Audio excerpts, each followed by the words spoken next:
Hi everyone, well welcome back. This is going to be my second video in the little cruise series. Again, just like the last one, just really informal, me just kind of giving you, my point of view and my experiences, stuff like that. You guys seem to like the first one, so that's great. And then I'm going to try to answer, I do have some notes I'm kind of looking at down here. I'm going to try to answer a few of your questions.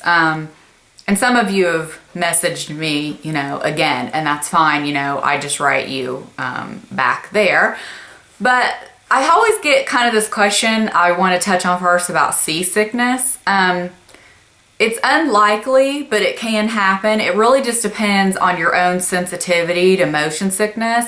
I feel like I'm not real prone to motion sickness, but the older I get, I kind of have like an ear sensitivity thing that makes it more so for me, and I don't get sick. However, I do get sometimes, depending on how much the ship is moving, I will get like a headache. It's not to the point like I feel nauseous, like I'm gonna be sick, but I'll have a headache enough to where I do take motion sickness pills and it gets rid of it. Sometimes I have to take one once a day. Sometimes it's only a couple times a week, like at the very beginning. I get my sea legs very quickly, so it really doesn't bother me much. What I found it bothers me sometimes is when we come back on land, is when I'll notice it. Like when you're standing in the shower or brushing your teeth or something, where you're standing still, I'll notice it then. So sometimes I have to take something when we come back a few days. But like I said, that's just gonna be your own, body and how it deals with it. Like my husband, it never phases him at all. We can be out on rough seas, nothing phases him. You will get sometimes like that rocking back and forth motion where you notice it when other people are doing it, like say when you're getting something to eat, like in the cafeteria type place. All of a sudden you'll walk this way, all of a sudden you'll walk this way. I mean, it's real slow. It's not like you're gonna fall down or anything like that. At least, from my experience. We even had a hurricane chase us back one time, and those were some rough seas, let me tell you. But thankfully it was overnight while we slept, so it wasn't too bad. But, there can always be rough seas. That's always something to think about. I always think, it's always kind of windy when you're out on a cruise ship. I found no matter what time of the year. I guess summer would be a little less windy, but spring is always pretty windy, so you may have some rough seas. But keep in mind the ships have stabilizers to make sure that doesn't happen as much as possible. So unless you're just really prone to it, more than likely you're probably not going to get sick. My dad will wear like one of those patches you can get from your doctor. It is prescription to put behind your ear. You'll see tons of people with those walking around behind their ear. And a lot of people, I think, just do it for precaution, like him. He just does it just in case. So anyway, there are things you can buy in the stores, something you can get from your doctor. So I wouldn't worry about that too much unless you're just somebody prone to that. So sorry, I feel like I talked way too long about that. And people just have that fear then of being out on the ocean. I think it's actually really relaxing to be out on the ocean. Now, of course, I am used to that because we lived in Florida. We had a boat, both in the river and out on the ocean. I've been both on smaller boats. On the ship, though, it is so large. To me, you really don't notice it. And almost all times, once in a while not. And of course, this depends where you're going. You can see land a lot of times far off in the distance, or you'll see another ship, but to me, it's almost like when you're in an airplane that, you lose all aspect of height kind of when you're in an airplane. So even those are afraid of heights, that usually doesn't bother them. It's kind of the same on the ship, I think. It's not like you feel like you're just out there in, the big ocean. To me, anyway, it never feels like that. So I wanted to talk a little bit about cabins. I know a lot of people have questions, about that. I touched on it briefly in the last video, and I don't know if any of you went to look up any of the sites. And I forgot to mention, of course, you can always go to each individual cruise line to look for information. I just don't always find them to be as informative, but you can also, if hey, I want to look up Celebrity or I want to look up Royal Caribbean, they all have their own website, of course. I had mentioned Inside Cabin. I've only stayed in one time, and I will never do it again. It was not worth the money, saving the money to me. Now, some people disagree. They're like, oh, I'm not in my cabin that much. just get an inside. Well, I think there's two things that go along with that. If you don't have a very nice cabin or like a window, porthole, anything, then of course you're not going to spend much time in it. We are one of those people, however, several different times a day, we're going back to the cabin, whether we're, you know, when we get back from port, walking around, you know, we go and usually take a nap or just relax, watch TV before we start getting ready for dinner, or days at sea, there may be days, you know, where we just hang out, watch a movie or something in the room. Of course, sit out on the balcony. We always get a balcony. Sit out on the balcony and read, just watch the ocean go by. So it's one of those, I feel like if you have a nice cabin, you will spend more time in the cabin. To me, like I said, I just like the natural light of at least having an ocean view. An ocean view is gonna depend on the ship you're on. Sometimes you'll get a huge big window, sometimes it'll be a little porthole, and then that depends on the deck that you're on too. The lower the deck, the less likely you are to feel any movement, but yet those are going to be, you know, lower end cabins typically. I always say the best bet to choose a cabin is midship, which is it's not either forward or aft, which those of you who aren't familiar with those terms, forward just means the front of the ship, aft is the rear of the ship. Midship is kind of right in the middle. I always think that's a good place because then you're not too far from one thing or another going on. There's usually elevators, you know, somewhere right around there. You can get, you know, there's stairs always. You can get from one place to another quickly. So midship is always usually great. Except for if you want like the premium balcony cabins on the aft of the ship, which is what we had last time we went on Freedom of the Seas. When I talked to my friend, one just happened to be open and she was like, I'm gonna save you that room. So that was the first time I ever stayed direct aft balcony, and it was really nice, we liked it. But I would always stay and then kind of a mid deck. I wouldn't stay too low because I don't know, just your view and things like that I think are better when you're kind of up a little higher. Now, if you're up too high, you may feel the motion of the ship a little more. It's just really hard to say. That, again, all depends on just the trip you're going on and how the seas are.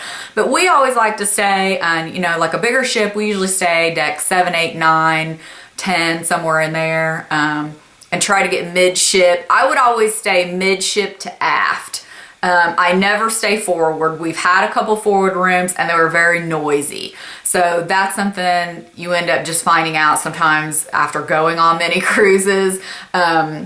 Especially if you're docked in a port and say you're leaving real early in the morning or something, you know, when the engines start up and just the vibration of the ship, you know, like pulling out of port or something, I always find very far forward is bad. So the few times I've stayed up there, the few times I know other people stayed up there, it's just not been good. My personal preference, I stay away from the forward part of the ship as far as cabins. And then you also want to do a little bit of research when you're looking at decks. You know, when you're on those sites, it'll tell you what's on each deck of the ship. For instance, you know, this is where the pool is, this is where the restaurant is, this is where, you know, the entertainment or the casino. Look at those decks when you are thinking about a room, because we've stayed, unfortunately, in a room one time that was either right below or right above, like, I don't know if it was like a disco or something going on, and I think we'd went to bed early or something and you could hear it. So just something to keep in mind with that. But like I said, if you stay midship and typically a little higher up, you usually can avoid those problems. I mean, as far as noise, really the cabins are pretty good about you don't hear a lot of noise unless you've just got somebody running up and down the hall or something, which that doesn't happen too often that I've found. Or somebody like extra rowdy, you know, next door to you. But again, I don't think I've ever had that problem with hearing anything on a ship. It's normally, if you do hear anything, just if you're right above or below like a big main area. When you are in the cabin, most of them come with 2 twin beds. They can be made into a queen. They call it a queen. To me, it's almost a king. It's pretty big. You know, nightstands. I've shown in that one video, if you looked at it, I showed you what a typical room looks like on the Celebrity ship. Some rooms will be smaller, some not. You know, you get a closet in there, you have the shower, you know, sink, you know, everything you need. Not real big, not a lot of room, but I also find the reason why we get balconies too, usually the balcony cabins are a little bit larger, so that's always nice, something to think about. You do get an in-room safe. This was something my husband and I were talking about, and we want to make sure we mention because we use that constantly. It's just one of those you put in your own code. That's great. I always keep like my jewelry, things like that. We put our passports in there when we're on the ship.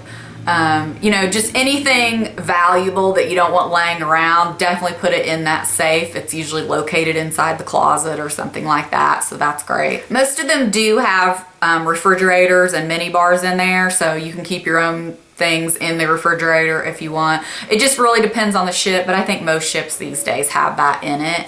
Okay guys, sorry about that. I got cut off. My mom called me, so I talked to her. So it's been a little while, and I lost kind of my train of thought, but I think I was getting ready to talk about food. So just to touch on that real quick, kind of like what's included, what's not, and things like that. First, before I forget, the main question I always seem to get about food and like as far as formal nights and like what to wear and things like that. And I'll touch a little bit more on that when I start packing and things like that. You guys can see what I pack. On a 7-day cruise, there's 2 formal nights. You'll usually have one like the second night in, and then a few, you know, as it farther down when it gets closer to the end. You know, you can choose not to do that, of course. Don't feel like you have to be pressured to get dressed up. I love those nights. We don't always do both. Most of the time we do, but not always. You know, the one later in the week we might not go to. We tend to get a little more lazy and a little more casual as the week goes on. But as far as the standards of like formal night, I think they have went way down. I mean, years ago, like 10 years ago, you saw people in like full gowns and stuff on formal night. You may still see a little bit of that. A little bit older men will have on tuxedos, but basically if you just wear a suit and tie, you'll be fine. You don't have to wear a tux for a guy. You do have to wear a jacket if you're going to eat in the dining room. And as far as dresses, cocktail dresses are fine. Matter of fact, I have so many long dresses that now I feel bad because I don't wear them because that's just really not the style anymore.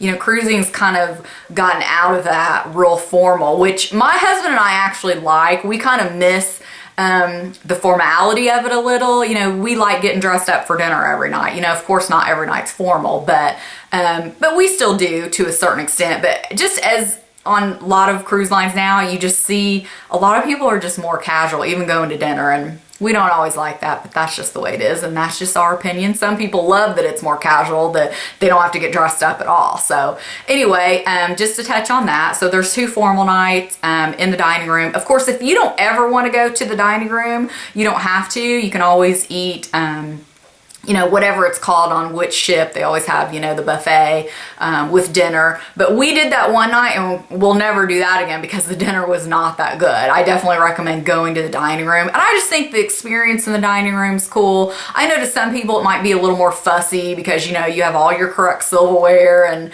you know, and all that. But I like that kind of thing. It's a treat, you know, it's something you don't get every day at home, you know. So anyway, and something I want to point out that a lot of people don't realize, or at least on all the ships I've been on, I assume they're all this way now, but you want to check on your own cruise ship, you know, cruise line, is that room service is free. A lot of people think room service on a cruise ship is extra, and it's not. You can get breakfast, you know, you can get dinner if you wanted. I'm not sure about lunch. I assume you can, or you can just have things brought in when you want, and it's included. So don't hesitate if you want to have breakfast every morning brought in and eat out on your balcony.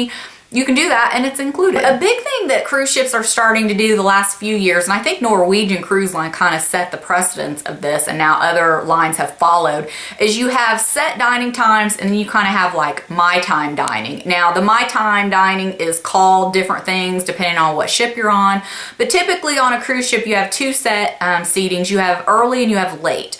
Early is, to me, too early, and late is too late. I mean, a lot of them, you don't even get seated until 8 o'clock on late dinner, and then it's about an hour and a half every night to eat dinner, depending on how busy they are or how many people are at your table, really.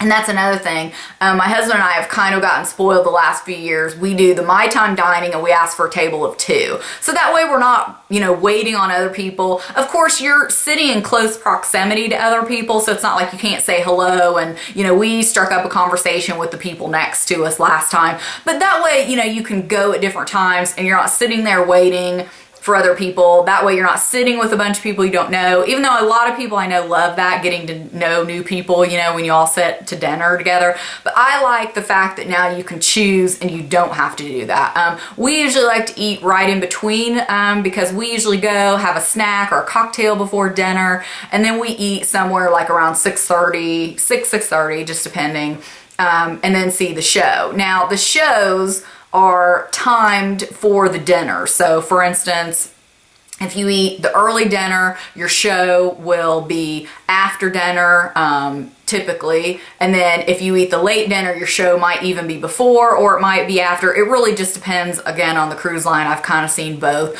But the show times are geared towards the main seating and late seating dining. So that's something to keep in mind. But I highly recommend the My Time dining. Some ships want you to make a reservation each day. Some you can just walk right up to the maitre d', give them your cabin, you know, your name, and they just take you in. But I highly recommend that. It's my personal favorite. That way you can just eat when you want. And I know that's sometimes the thing that turns people off about cruises is that set time where y'all, you know, all of you gather, you know, at once. I would say if you're with a big group of people, it might be nicer to have the set dining time, you know, early or late, but just to let you know those options. And then they also have the specialty dining restaurants. On each cruise ship, you'll probably at least have 2 or more specialty dining restaurants. These do cost more. They could be anywhere from about $20, $25, $30 a person to, I've seen it as much as like $40, I think, or more a person. It just depends on the restaurant.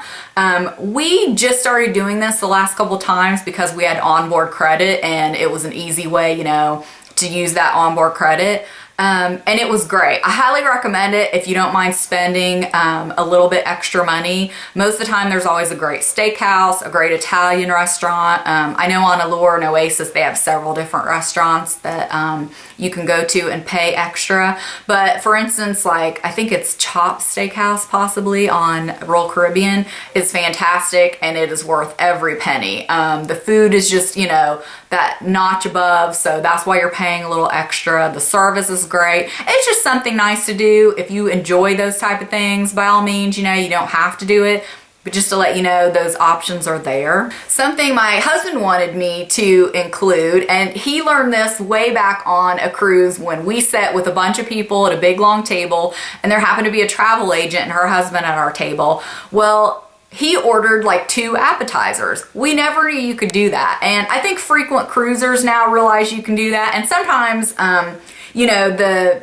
person waiting on your table will even say, if you say, well, I can't decide between this or this, he'll say, we'll get both. You can order more than one thing. So for instance, my husband likes escargot when they have it really well done on a cruise ship. That's about the only time he eats it. Sometimes, you know, he'll get that and something else. Or anyway, just to let you know, if you want 2 of something, by all means ask because they will give it to you. There's also drink packages, especially like if those of you that have kids or like drink soft drinks a lot, you know, usually on the first day of the cruise, they'll have a sign up and they usually will give you some type of like tumbler, you know, with a logo and stuff on it. And you basically just take that to either the bar or, you know, some cruise ships even have like the freestanding like drink machines.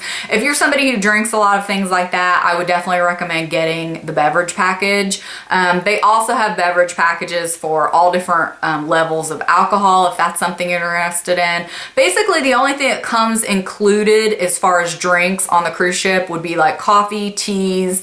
Usually they do some kind of like lemonade or juice, and that's it. Any alcohol, any bottled water, anything like that is extra. Certain cruise ships allow you to bring wine on and different things like soda or water. You just have to check with that cruise line. They're definitely not all the same. Some cruise lines don't allow you to bring any alcohol, like for instance Royal Caribbean, nothing. You're not allowed to bring wine on board or anything. I know for instance Celebrity, you can bring up to a couple bottles per person I think on board, and that's fine. Again, you want to just read about that and know if your particular cruise line offers that or not. Okay, so I think that's it for this video. Again, if you guys have any questions about anything I talked about in this video or the last video, or maybe you think of new questions, leave them in the comments below and I will definitely answer them. I think for the next video, I'll probably try to wrap it up a little bit before you see. The last video will probably be my packing because that'll obviously be right before we go. But the next video, I'll probably try to just wrap it up a little bit as any little extras I can think about, you know, and kind of put them into one video, maybe answering some of your questions. So definitely, like I said, if you have any, leave them below. But thank you guys so much for watching and we'll see you next time. Bye.